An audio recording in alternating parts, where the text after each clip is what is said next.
Saint-Thomé et Principe, archipel connu sous la dénomination de l'île Chocolat, parie depuis quelques années sur la structuration de ces petits agriculteurs pour lutter contre la pauvreté. Le programme PAPAFPA, financé par le FIDA, a mis en place une équipe de filière dévouée à cette tâche. La filière cacao bio a débuté ses activités en 2001, il y a donc environ de cela 9 ans. Nous tirons un bilan positif de cette expérience. Nous sommes partis d'une situation assez compliquée, avec des associations de producteurs qui ne fonctionnaient pas. Les agriculteurs n'avaient pas confiance en ces organisations. Il n'y avait pas de leader. En 9 ans, nous avons travaillé pour créer des associations solides et structurer une coopérative qui est aujourd'hui très solide au niveau national. Elle regroupe environ 1800 agriculteurs dans 49 associations sur les îles de Saint-Thomé et de Principe.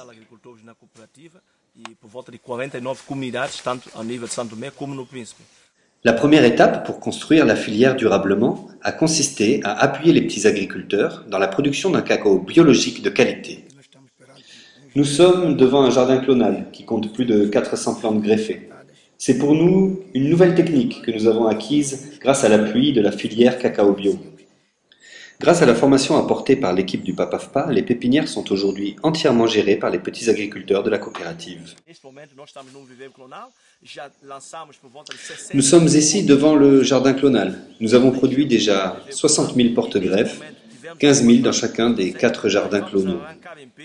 L'année dernière, grâce à l'appui technique d'un expert envoyé par notre partenaire Cauca, nous avons commencé cette expérience que nous souhaitons consolider cette année. Nous sommes prêts à lancer une nouvelle bataille, qui sera sûrement la bataille des 10 prochaines années, afin d'augmenter la productivité de nos parcelles et la production de la coopérative.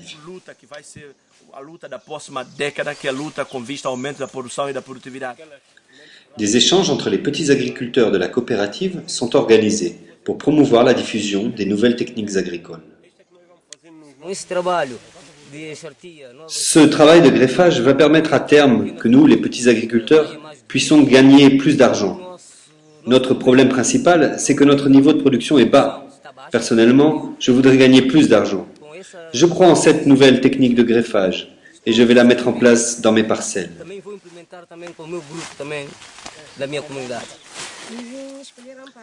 J'ai été choisi pour représenter ma communauté dans cet échange sur les techniques de greffage. J'apprends beaucoup de ce travail effectué par un autre agriculteur qui, comme moi, travaille quotidiennement dans sa parcelle sur la technique de greffage. La structuration de la filière cacao biologique du PAPAFPA s'est appuyée sur l'organisation de quelques 1800 petits producteurs sur les îles de Saint-Thomé et Principe. Au niveau des communautés, le cacao récolté est acheté par les associations de producteurs. Ce sont ces associations qui assurent le suivi de la fermentation et du séchage sur place au sein même de chaque communauté. Le cacao sec est ensuite centralisé à la CECAB, la coopérative d'exportation de cacao biologique, où il subit un dernier séchage, une mise en sac et sera stocké jusqu'à son exportation.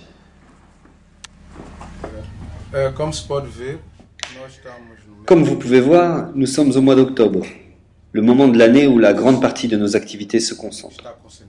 Durant cette période, nous, les petits agriculteurs, les associations et la coopérative sommes très occupés par la récolte, la fermentation, le séchage et l'exportation de notre cacao biologique. Avec un chiffre d'affaires annuel d'1 million de dollars, une équipe technique de plus de 20 personnes employées et une production en constante augmentation malgré les aléas climatiques, les perspectives d'avenir sourient à la CECAB. Ce succès est avant tout une histoire d'hommes et de femmes de cœur, de petits agriculteurs, d'une équipe technique et d'un acheteur mu par la même volonté de revoir fleurir une agriculture durable et génératrice de revenus pour tous.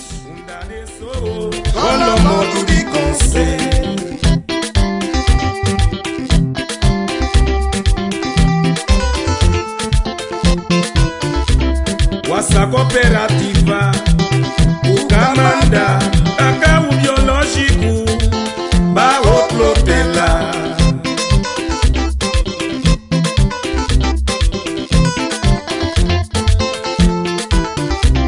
Wasa cooperativa,